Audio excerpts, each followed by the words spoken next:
Okay, and welcome to video 5 of my 8-part series, Content Buckets. Every small business owner that serves a local area need to post from in order to get more engagement, more likes, and more sales from your social media content. So last video we talked about in Content Bucket number 4, building know and like. This time we're going to talk about trust.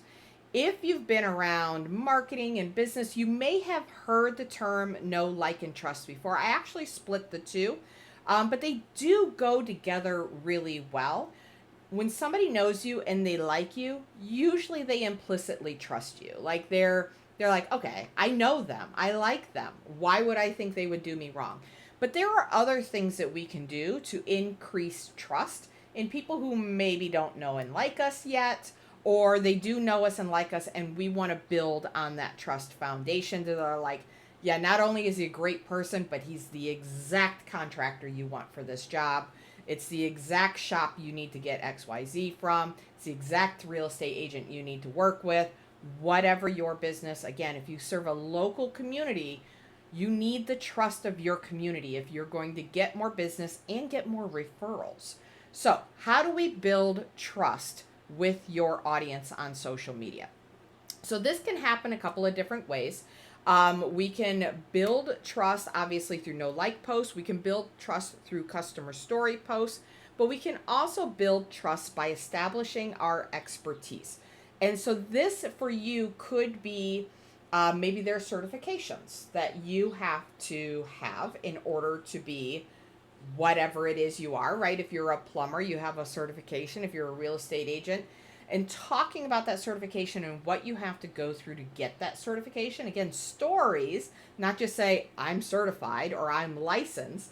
Tell the stories about what it takes to actually get certified and licensed. That's one way that you can establish some trust. So they're like, okay, this isn't some fly by night.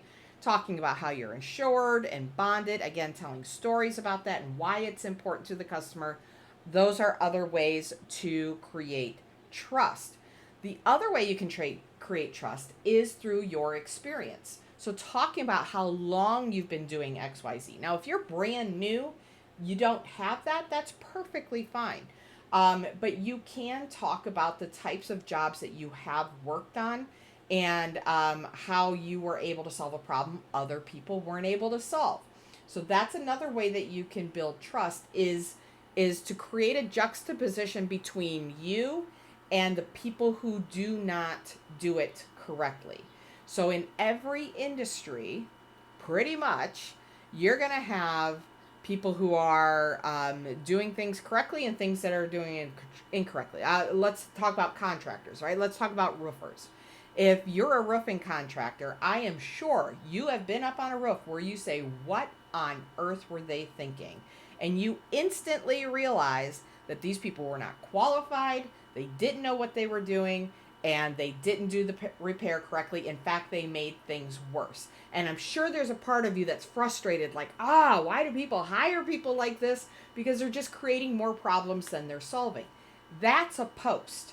If you post about, oh my gosh, we were up on this roof and look at what they did. There's a lot of home inspectors that are doing this for sure, helping contractors with this kind of content because they're like, or hurting unqualified contractors.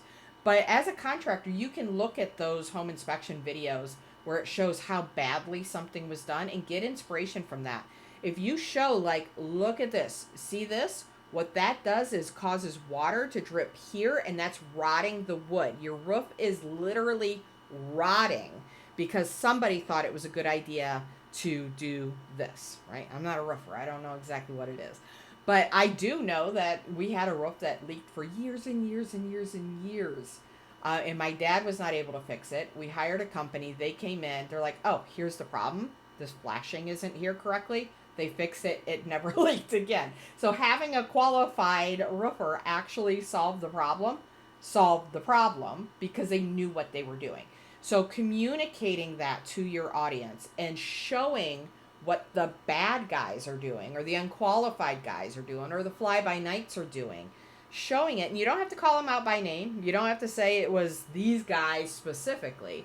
But you can say, this is what happens when you don't hire somebody that is qualified.